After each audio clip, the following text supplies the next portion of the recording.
This is Raspberry Lemonade, the Arnold Palmer of podcasts, a refreshing dive into the stories of industry professionals, both sweet and sour. And now your host, Mr. Levi.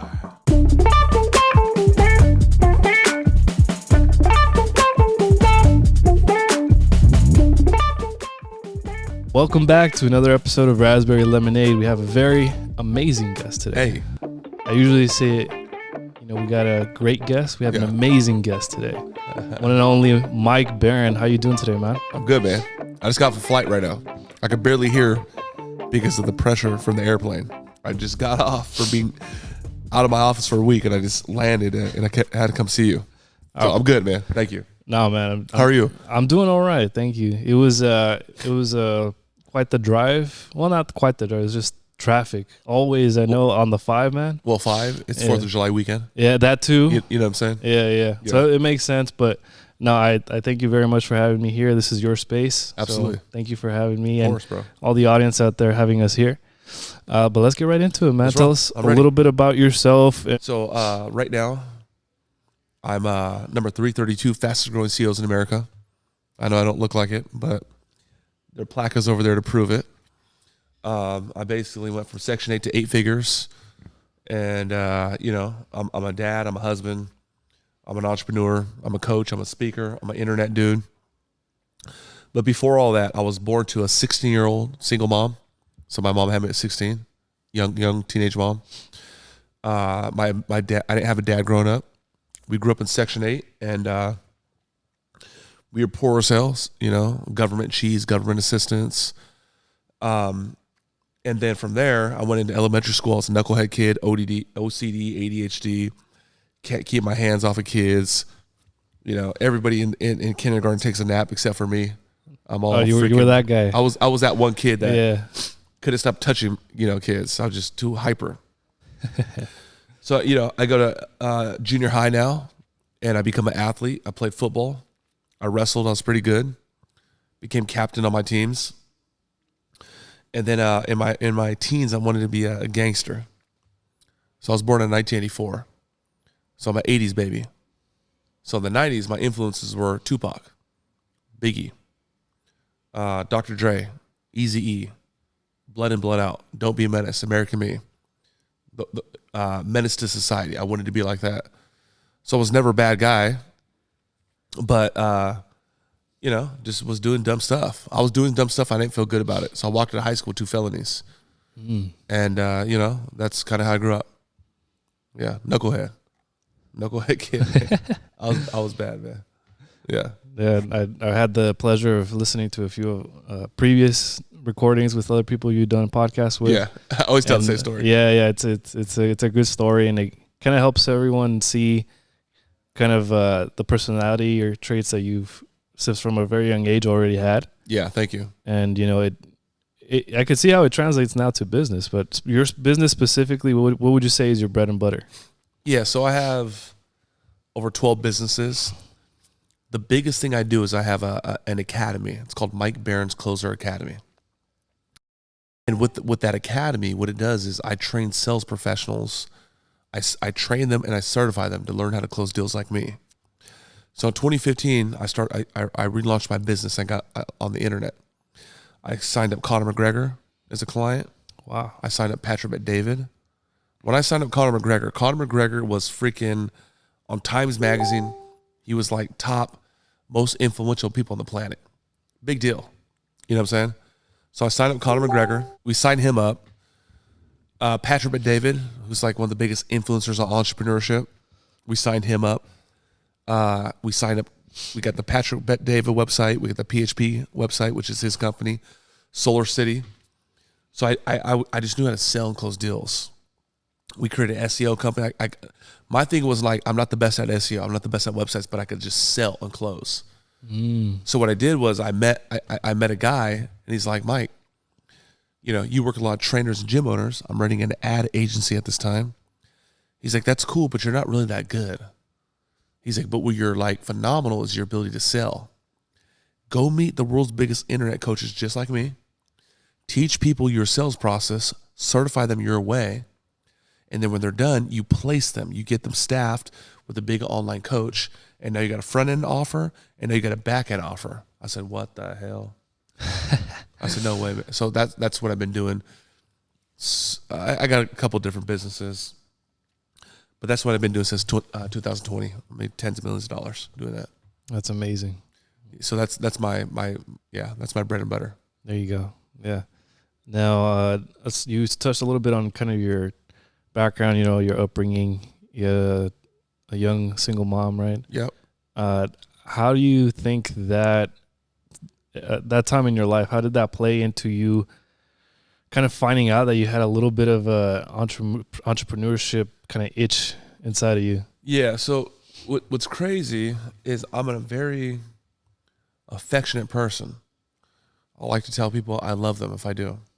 I like to hug people.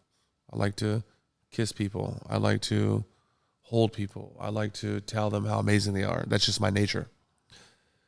But even with that, I'm not close to my mom to this day. I see her every holiday, but we're not close. But I was driven by money from a very young age. So I remember, I tell this story all the time. I remember being 4 or 5 years old. And I remember that if my tooth fell out, I would get money from the fake tooth fairy. You know what I'm saying? Yeah. Like $3, $5. So I remember I wanted to get my teeth pulled out so I can get money. I remember tying my tooth to a freaking string because I seen it, I heard about it, to a door, and you slam the door because I wanted money. So ever since I was a kid, I was really like motivated by money. Yeah. I wanted to have nice stuff. So now you fast forward a little bit more. I remember being 12 years old, and now my stepdad's in my life. And I asked him, I was just like, how come we're not rich? It's 12 years old. Why are we not rich? Like, how come we don't have like a mansion? How come we don't have a Lamborghini? How come we don't have Ferraris? How come, like, I'm thinking, I was like, why? And my dad, you know, his name was Richard, my stepdad.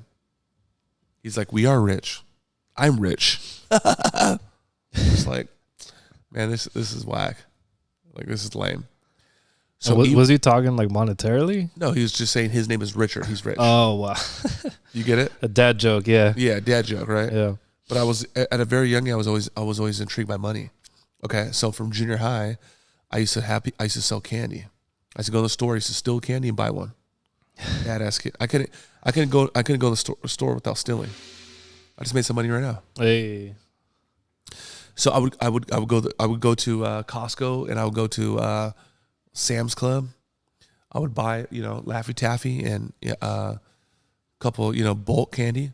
I would buy one, then I would sell one. And then what happened, I would steal one, then I buy one. So what happened is I would start selling my candy. And then I ended up having a team around me where I didn't sell no candy. I just gave them the candy. And then they would sell it, and I would give them like a little revenue share.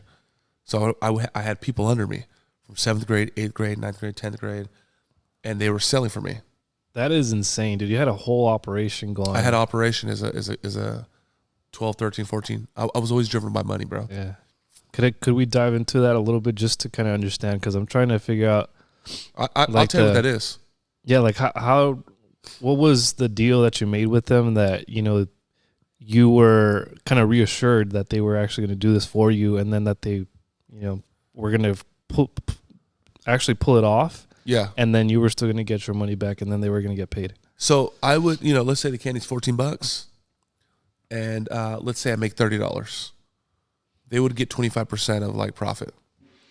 They made some more money right now. I hope the mics are picking it up. We keep hearing a gong noise. Yeah, there's a gong going on in the background. That's my sales floor. Every time they hit, I made like $1,000. Nice. Sometimes more. So anyways, they would get like 25%. You know, $16, you know, they get $4, right? Because I would supply the candy and all that. So here's the mechanics, though. This is what I learned. I learned this from Russell Brunson. And he writes that 100% of people have desire. So if you and I go down to the mall right now, and we go to Fashion Valley Mall in San Diego, and we say, hey, ma'am, I'm a genie in the lamp. What would you like? I want to retire my mom. Okay, great. Sir, what do you want? I just want my kids to go to Ivy League and get a degree. Okay, outstanding. Ma'am, what do you want? I want to live in my dream house overlooking the ocean, overlooking the lake. Sir, what do you want? I want a Bentley. So the data I got is 100% of people have desire. They have desire to have the house, the life, the travel, etc. But only 2% of the population have ambition. Only 2%. That's why they call it the 1%. So when I look back at my life, I wanted my teeth to fall out. I wanted to have candy. I wanted to work at McDonald's when I turned 16 years old. I wanted to have nice things. I wanted to ask, how come we're not rich? So I've always had it. But I also think that most people have that desire. They have that drive when they're born. So I talk about this. When you see a baby, my wife's going to come get me after we're done. I have a 2.5-year-old, Aria. She'll be 3 in October. So when you take the little 2-year-old to like Target or Walmart and you walk by the toy section, what does that kid do? They light up. They're like, I want that. Yeah. I want that. I want that. I want that. They light up. I want that. I want that. That's what they do. That's what the kid does. And what often happens is the parent says, no, you can't have that. No, your birthday's next month. No, Christmas is in 2 months. Put that on your list. No. I believe when we're born, we have a natural, innate ability to want, to have everything we want. I want the toy. I want the movie. I want this. The baby's crying because they can't get what they want. And what happens is we get older and life or society says, nope, nope, nope, nope, nope. So the baby's walking to high school, 17, 18 years old, and they stop reaching. And that's what happened to me. I was a big dreamer. I had that ambition. And I walked out of high school, and they're like, nope, nope, nope, nope. So in my 20s, I got off the track. Meaning I wanted to be successful. I wanted to be a multimillionaire. And everybody that loved me, everybody that was trying to give me information was like, nope, nope, nope. So of course what I'm going to do. Now I'm 23 years old. I'm just like, yeah, it's time to get realistic. So we could drill in more about that. Yeah. And we'll definitely get more into detail. Going back to kind of your upbringing, was it just you then? Were you an only child? No, I have a brother that's 7 years younger than me. He's actually right there. He's number 2 in our whole company. Okay. Nothing was handed to him. But he was my little brother. We're super close. His dad raised me, but we're, biologically we have different dads. And they have a little brother that's 21. No, I'm lying. 21 years apart. So I'm 39. He's 18. So he just graduated high school. Yeah, Matthew and Mark. So I'm the oldest of 3. Gotcha. Oldest sibling. And I'm actually glad that I asked you that question because in my household it's just, growing up it was just me and my little brother. Okay. And I hear that a lot of the time it's the youngest that kind of ends up being the most successful. So kind of seeing that you're the oldest. Well, I've seen that too with some of my friends, but yeah. Yeah. It honestly gives me some, something to look forward to. So yeah. Yeah. I've always been like for me, dude, like just to tell your audience who I am, I'm like Robin Hood. How so? Well, Robin Hood's slogan is take from the rich and give to the poor. You hear that? Yep. Take from the rich and give to the poor. That's Robin Hood's slogan. So I'm not trying to take from nobody, but I'm taking information from the rich and I'm giving it to the poor. The secret to success is having the right information and then operating on that information. And I don't think you've ever heard anybody say that. Okay, the secret to success is having the right data. I bet you Elon Musk thinks and operates a little bit different than the guy at Starbucks. Oh, for sure. Absolutely, right? He thinks different. He operates different. He has a different set of principles that he moves by, right? There's certain, things that his isms, right? So having the right information and operating on that is the secret. That said, I feel like I'm Robin Hood because I've always felt like the underdog. I always felt like people didn't want me here. I bought 6 supercars in the last 18 months. Wow. I bought this STO. That's a $500,000 car, 510. I bought this GTR. That's not a normal GTR. That's a Nismo. That's a race edition. That's a $200,000 car. That's a Lamborghini Evo right there. That's a $300,000 car, that black one.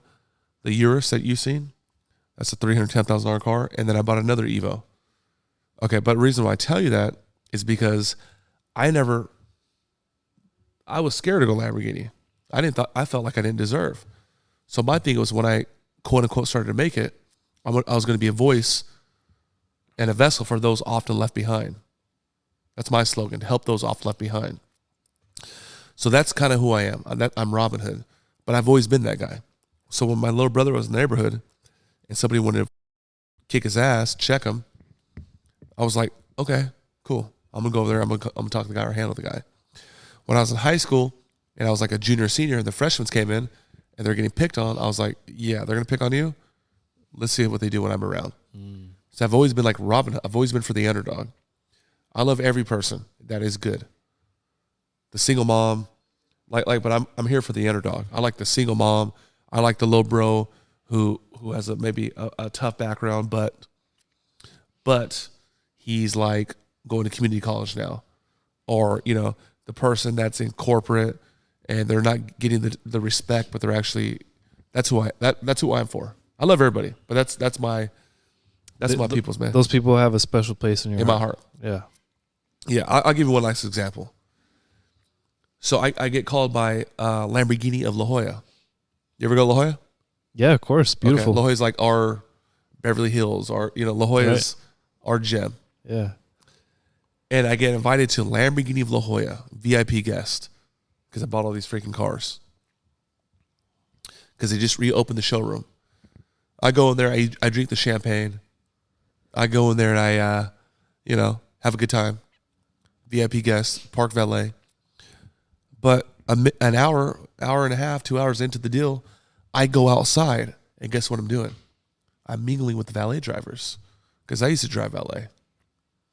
Sir, you have the best car here. Hey man, don't call me sir. How do you guys get to do this? We want to. I said, man, let me help you understand something. These people they ain't better than you. They're not different than you. The only thing they did, they made a decision. They made a decision to become millionaires. So for you, you don't ever have to take the back seat as a valet driver. So that's who I'm for, dude. I'm always, because I just know I got enough strength, a little bit of intelligence, and I know I got a lot of love in my heart. So yeah, that's me, man. That's wonderful, man. What would you say has been the biggest maybe hurdle or tough story or tough experience that you've gone through?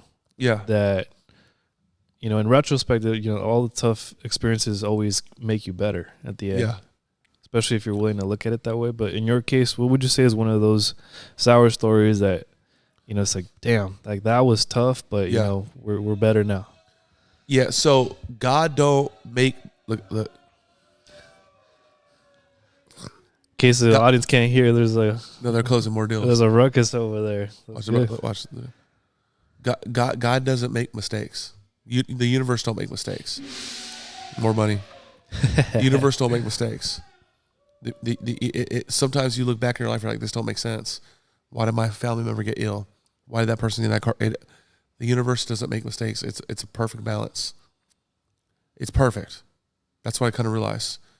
And I'm in my 20s and I'm a victim. I'm a victim in my mind. I'm a victim in the sense of, how come I don't have my dad wasn't there? How come my mom doesn't love me? How come I have this bad luck? How come I'm struggling? How come I can't get a break? All that happened for me was that, life doesn't happen to you. They say that life doesn't happen to you, it happens because of you. You heard that? Yep. I got a better one. Life doesn't happen to you, it happens for you. Which means whatever you want, whatever you demand, whatever you expect, that's what you get. It serves your freaking way that you view yourself. It happens for you. So one of the lessons was, one time in my mid-20s. I met my wife at 24. I'm in my mid-20s. I'm struggling. I got no money. I got no food. Like, it's tough, dude. Like, when you're like at home with your girl and there's no food in the cupboard and you got no money, it's pretty tough. So I remember that I found my dad, my biological dad, and I tracked him down. He was in prison. Look at these guys. It was my biological dad. And I told him my situation. I was like, "Can I borrow some money?" And I remember I had to go meet this stranger and walk in his house like the Hall of Shame. You know, I don't know this guy. He didn't raise me, and I'm here to, you know, just put my head down, put my tail down, and go ask for some money. And he gave me like $300. I was only looking for like 20. Wow. Yeah, he gave me $300, and I just, yeah, you know, it was tough, dude. It was really tough for me to deal with that. And I remember, if I may, you know, for people who are maybe going through that right now, yeah, if you could tap into kind of that mental state at the moment, what would you say you were experiencing? Like, as far as, I mean, I'm sure anxiety was one of them, but I felt like a loser. You know, I felt anxiety. I felt like I sold my soul damn near because I didn't know this guy. You know what I'm saying? Like, yeah. I felt I was just, it was tough, man. But here's the bar though. Here's the real game. So I legit became an 8-figure earner. You know, I it's still hard sometimes. I'm a multimillionaire. I've always wanted it. Okay, but here's the real game. So God, whoever your God is, whoever your creator is, God does not pick the qualified. Meaning, God doesn't say, "Hey, this guy right here looks like Leonardo DiCaprio. She looks like Beyonce. They're 6'2", perfect tan skin. They have a good family network. They're really educated. They're really good people. Let me just move everything out the freaking way and let them just go through life and have everything for free." It's easy. It's easy. Like, God doesn't pick the qualified, dude. What God does is God qualifies and then picks, which means, my name is Mike. I'm 16 years old. No dad. Let's see how he deals with that. Okay, none of your family could buy you a car. Let's see how he handles that. Hey, you're gonna go hang around in this bad neighborhood, and you're gonna go experience these things and see how. Boom. Hey, you're gonna meet a woman in your 20s. You're never gonna have nothing, and this is gonna be the situation. And you're gonna get judged by the police. And boom. Dang, he's in his 20s. He's working hard. Okay, let me blow out his head gasket, which happened. No warranty. Let me do it again. Dang, he's still showing up with a good attitude. Let me when your baby's born, let me get you laid off. Damn, you kept applying for new jobs. So what happens is, God's just like, man, this dude, this woman ain't going nowhere. He's God doesn't pick the qualified. God qualifies and picks. So I'm getting tested. I'm getting tested the whole time. I'm getting tested the whole time to see how I react. If I'm going to quit, if I'm going to give up, if I'm just going to get reasonable and just live a normal life. And no matter what happened, I kept showing up. The physical universe is a real game. The physical universe is intended to push back. Life is hard. It's supposed to be hard. It's meant to push back. But what's going to happen is, when life comes to you, are you going to shrink and succumb to it? Or are you going to push back and the universe is going to say, we can't deal with that dude no more. And things move out the way. I literally have been talking to you for 20 minutes. I must have made about $5,000. Yeah, that's insane. Right? We've just been sitting here talking. Yeah. Because what's happening right now, it looks like this. So this is me. This is you. This is a human being. This is right here. This is the actual area that you have influence on. So, I'm a knucklehead kid and I want to have all these good things, but I can't, I got made more money right now. I want to be great. I want to be successful. I want to sell candy. Life is hard. Oh, I went to jail. Oh, met these bad people. Oh, this. Oh, and what happens? I started fighting back. I started swinging. I said, you know what? I'm gonna do personal development. You know what? Even when I'm broke, I'm a millionaire. Boom, every day. Yep. Wake up at 4:30 a.m. Boom, read a book. Boom, listen to my YouTube channel about positivity. Boom, tell all my friends I'm gonna be successful. Boom, work 12 hours a day. Boom, go to the gym. Boom. I'm just swinging. So now my circle of influence It grows. in the space I control has grown. So I was gone all week. I got off a plane to come see you.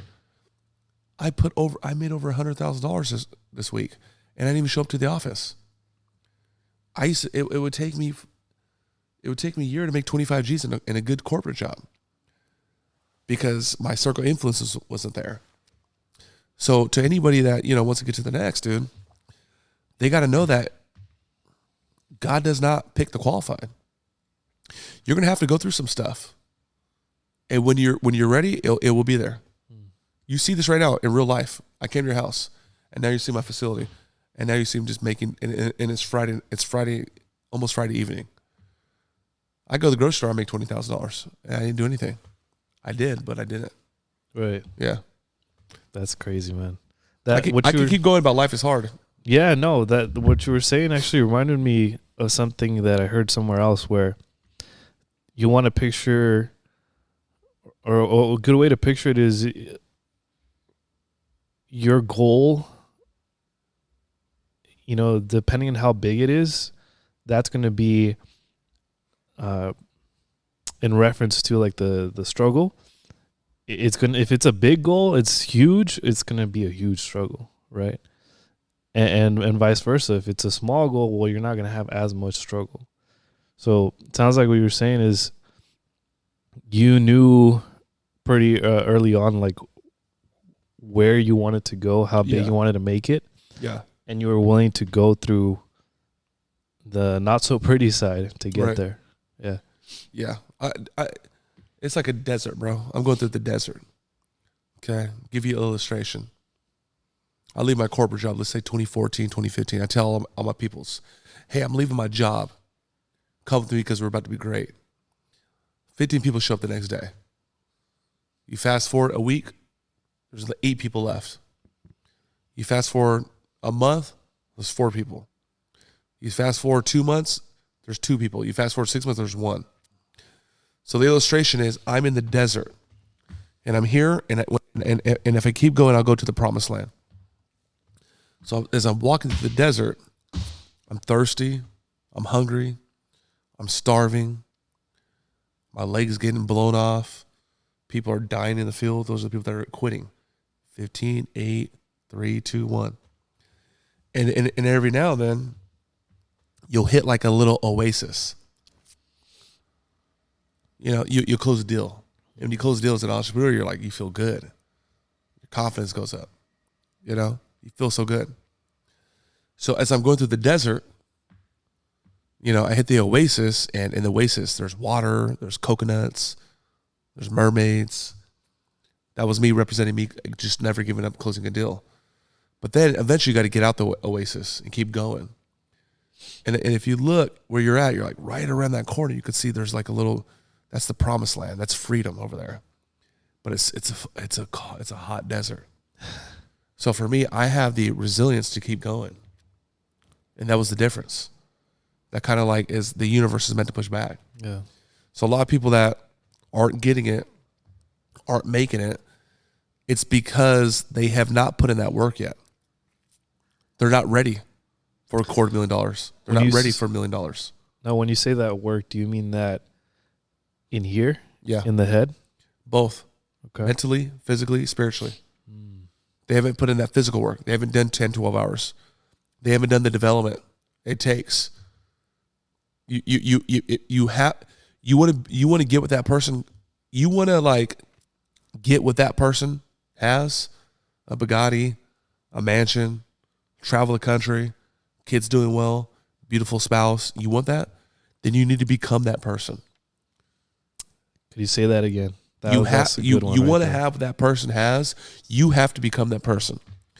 I will be at the gym tomorrow at 5:30 a.m. I'm not the most jacked person. These are just habits. Okay? These are just habits of successful people. Okay? I'm not going to beat my kids. I'm not going to snort nothing in my nose. I'm not going to go do drugs. I'm not going to stay up late. Like, I had to become that person to get what that person gets.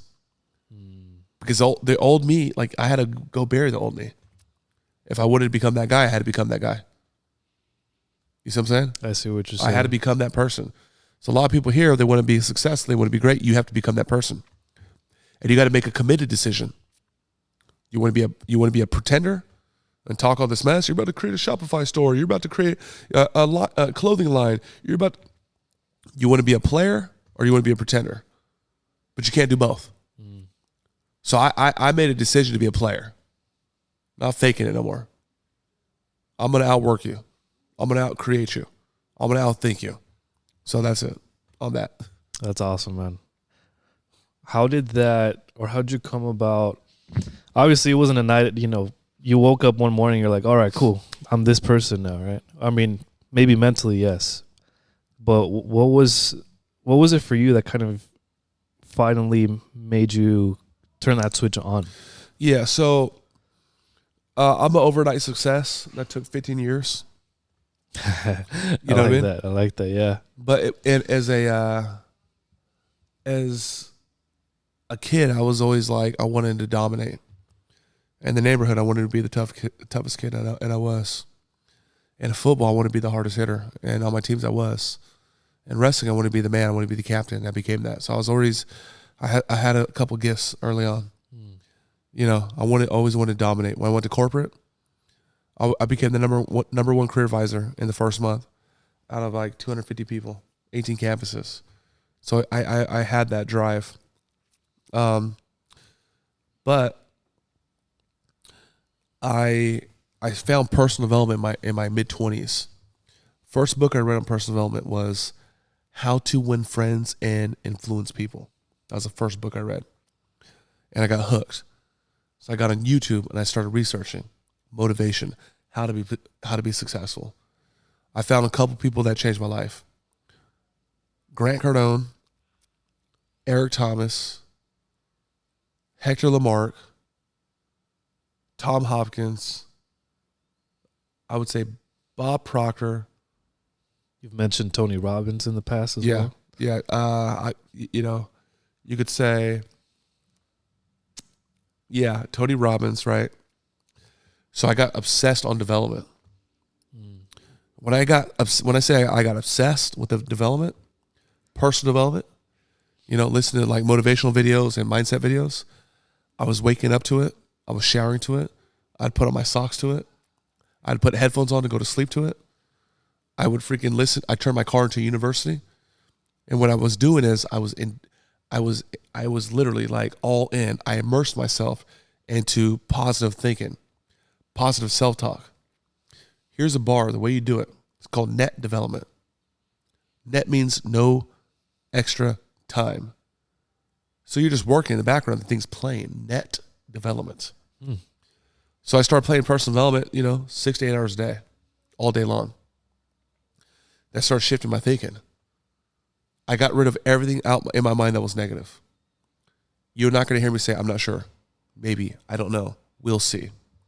You're never going to hear me say that. It's not going to happen. I've done too much work. So the guaranteed way to success is through personal development. Guaranteed. If you do it like I did it. At one point, nobody did more personal development than me in the country. I know it. It's impossible. It's only 24 hours a day. And I'm playing it all day long. So the guaranteed way to success is personal development. It could take a year. It could take 10 years. It could take 15 like it took me. It could take 30. But the quickest way is proximity, like this. Getting in the room so you can absorb that frequency, the energy, that transfer of energy. Yeah, so that was my transformation. But something happened. What happened? Tell us about it. It's 2016, and I'm on the freeway, 805, driving south. and I'm driving by the old Charger Stadium. My wife's in the car, and my daughter, who was 5 years old at the time, is in the car. And I'm driving south, and I blacked out. I had an out-of-body experience. And I was still driving, and I basically had like an epiphany. I had a cognition. I was like, for instance, I went to what I'm doing now.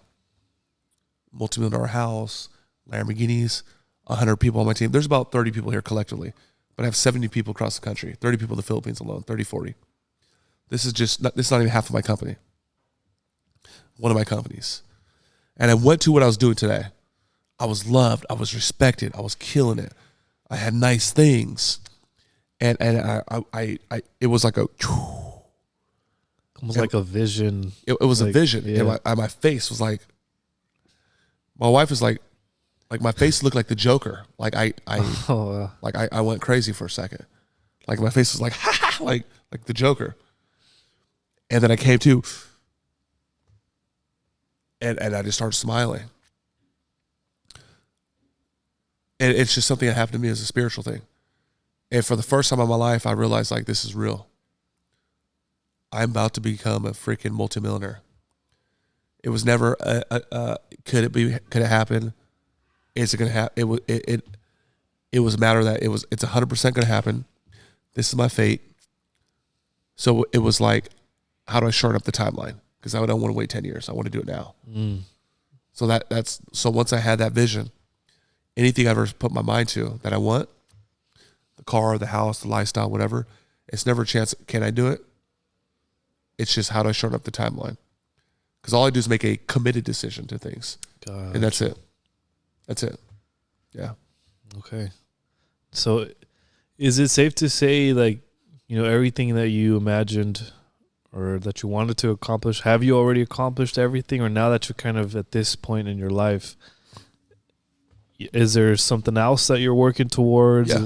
Yeah. And what is that? Yeah. So this ain't nothing, dude. I barely got it. I'm going to be a billionaire in this life. I just started writing that down. But I want to, I want to go make an impact on the planet. I want to go help people in Africa and set up running water and school systems and help people that are suffering. I want to go down to South America and Mexico. I want to go to rural parts and set up infrastructure and education and to get people, and raise their awareness. And that's what I'm going to do. So my wife knows the deal. In the next 6 years, we're going to take our money, and we're doing it now, stack it, invest it. We're investing in real estate right now. So I'm going through a rehab right now with a multi-family property. Nice. So after that, you got freedom. The money's just free. It just you get mailbox money. So what becomes for a man and a woman when you're just free? You can only travel so much. You can only eat so much nice food so long. You need to get back on purpose. My purpose is to help those often left behind. So my thing is, once I'm free, I'm going to go help people. Right now, my mission is to buy back my family their freedom. And then my people their freedom. Here's my people. I don't want my daughters to be a slave to society and have to go work a 9 to 5 because they have to make a living. I want them to go be artists. I want them to go be painters, singers. If they want to be grocery store clerks because that makes them happy, please go do it.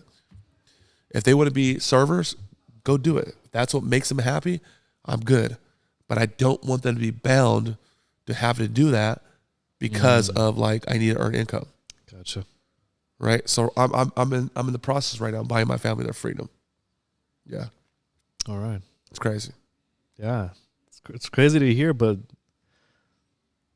I think that's what we all want at the end of the day, just to make sure our family's taken care of and that they have the option to make a decision like that. Right. Yeah. That's the holy grail of an entrepreneur's freedom. To do what you want, how you want, whenever you want, with whomever you want. Look at that. I'm getting close to freedom, gong. Bro. Yeah. Getting close to freedom, bro. Yeah. I love that. All right, man. Well, I appreciate you coming on the show. You shared a lot of knowledge, and damn, okay, they're just whacking the heck out of that thing right now. That's money, bro. That's money, brother. Yeah, that's wonderful. Yeah. So again, thank you for coming on. Where can people follow your journey? Yeah, follow me on Instagram, in TikTok at the Mike Barron 1, at TheMikeBarron 1. Follow me on YouTube on Mike Barron. If you see Levi and you see this episode, hit me on IG. There was one thing Levi learned to go from Section 8 to 8 figures. I didn't learn 3 things. I didn't learn 10 things. I didn't learn one thing. I didn't become great at a million things. I learned one skill set. It's called high ticket sales and closing. I learned how to sell at an elite world-class level. That one thing turned me into a multimillionaire. That one thing. So if your people want to get, I'll do this for 10 people. If they want to get a free $1,000 course, just be like, go to visit me on IG to be like, hey, I seen the podcast. I seen the episode. Mike, could you hook me up? I'll give them a $1,000 high ticket sales closing course for free. For free. But they got to reference you. Okay. So there you go. Just mention Levi when you message him on Instagram or wherever you find him. That's an amazing gift, man. Thank you for your generosity. Of course. I just want to say last thing, man. Keep going. Keep going. You're perfect. Okay, it don't matter what people say about you. All right, it's what people say about you. Levi, I'm going to end you on this. I believe in a mind, a body, and a spirit. The mind is the computer. Okay? It makes sense of the world around you. If a Bengal tiger walked in this room right now, we'd freak out. Yeah. Right? Like legit. Right, yeah. But I don't think you've ever seen a Bengal tiger kill somebody in person. That's true. I haven't. But everything we know about Bengal tigers, everything that we've seen, read, heard, National Geographics, Discovery, the data we have is that is an apex predator. So the mind is the computer that processes information. The body is the tractor. It's like a vehicle. The spirit is who you really are. I believe I'm a spiritual being. And the spirit does not have insecurities. The spirit is not afraid to go talk to the girl because I'm a single guy, let's say. I'm not. The spirit is not, I'm not good at meeting people. The spirit does not stub his or her toe at 3 o'clock in the morning on the bedpost or spill milk on the carpet on accident. The spirit is perfect. And what happens is we go through life and we got cheated on, or this guy lied to us, or this person said something to me that made me offended, or my parents said you can't have that. So now the mind starts taking all that information, data. So the baby's walking to high school again, stops reaching. But what I want to get these people to do is I want to wake them up. I want them to realize they're a spirit, they're perfect. Once I started to realize I'm perfect, once I started to love myself, once I started looking in the mirror and say I deserve everything, but I had the guts and courage to actually go get what I deserve, can have, and what I want, that's where everything changed. Listen, I was afraid to go to Lamborghini. I was afraid to go to Gucci. I was afraid to go to Louis Vuitton. I was afraid to freaking buy a ribeye steak. And once I realized I deserved it and I was going to put in the work and I can have it, that's when everything freaking changed. That's when everything freaking changed. Their creator did not say you can't have these things. Justin Bieber's going to have all this life, but you just got to sit in this little rinky-dink apartment because you're not worthy. That's not true. And once you, me, her, him, they realize that they can have it and they're perfect and they're deserving and they got the guts and courage to actually put in that work, they'll have some results. They'll get what they deserve, man. Okay, so whatever I got to do to help you out, support me, hit me on Instagram, DM me. Shout out to Levi, man. Thank you, my bro. Hopefully this was beneficial for you and your audience, my brother. Yeah. Seriously, man. Absolutely. One last question for sir. you. If you had to choose your current life soundtrack, what song would that be? Yeah. This tends to be one of the hardest questions, funny enough. Yeah, I'm thinking about a couple songs, but I'm a really all-in guy, man. And my walkout music is DMX, What's My Name? Nice. And he's just snapping. And this is one of my more calm interviews. Usually I'm saying a lot of cuss words, but you have a calming effect. I appreciate So it. DMX is just going off. What's my name? That's how I feel, man. Gotcha. I'm a nice person, but I just want to walk in every room, just start. That's where I'm at right now, bro. Yeah, I got a lot of work ahead of me, man, and I'm gonna go get everything I deserve, what it can have, man. I'm telling you. So I'll see y'all at the top. That's it. Thank you for joining us for another episode of Raspberry Lemonade. Thanks again, Mike Barron. Hit him up on Instagram. Make sure you're following him. Thank you once again for continuing to support this show. More content like this, more amazing guests like this. Yeah. Last words of wisdom here that you want to sign off with? Yeah, last words of wisdom is this. A confused mind, man, always says no. You got to get very clear on where you're at, where you're going. Okay? Today's the last day of the month. Okay? What are you going to do next week? What are you going to do tomorrow? If you ask me, I know exactly where we're going to be at 10 years, 15 years, 25 years. I already have the picture painted. Right here, this facility we're in, I cooked this 3 years ago. I knew what the floors were going to be. I knew what the stage was going to be. I knew. So get very clear. That's it. Wonderful. See you on the next one. Thank you so much. Peace.